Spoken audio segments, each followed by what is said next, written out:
இப்ப நம்ம ஹீரோ குழிக்குள்ள இருக்கும்போது அஸ்தர்னு ஒரு அரக்கன் வரான். அது பின்னாடி போய் தங்க காசல் எடுக்கிறாரு. அங்கிருந்து வேகமா மேல ஏறி வராரு. அதுவும் அவர் கூடயே வேகமா ஏறுது.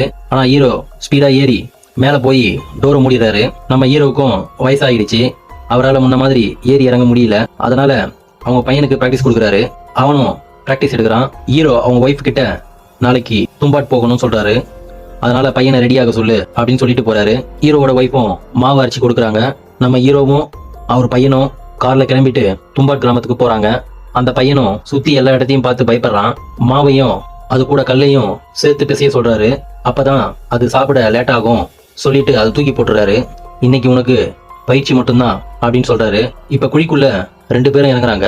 அவங்கள சுத்தி ஒரு வட்டம் அவங்க கொண்டு வந்த மாவு வச்சு போடுறாங்க. ஏன்னா அஸ்தருக்கு தானியத்தை சாப்பிடதான் முடியும், அதை தாண்டி வர முடியாது. அவங்க பையன் அஸ்தர் எப்ப வருவான்னு கேக்குறான்.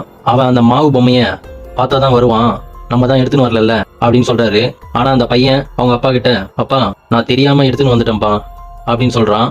இதனால அஸ்தரம் வந்துடுறான். ஹீரோ அவங்க பையனை காப்பாத்தி மேல கூட்டின்னு போறாரு. ஆனா அந்த பையன் அஸ்தர் பையில இருந்து தங்க காசு எடுத்துக்கின்னு வரான். அவனை வலிச்சுக்கின்னு மேல கூட்டின்னு வந்துடுறாரு. அவங்க அப்பா மேல வந்து அவனை செம அடி அடிக்கிறாரு. அடிக்கும் போது தங்க காசு எல்லாம் கீழே விழுது. அதை பொறுக்கி எடுத்துக்கின்னு அந்த இடத்த விட்டு கிளம்புறாங்க. அடுத்த பகுதிக்கு சப்ஸ்கிரைப் செய்யவும்.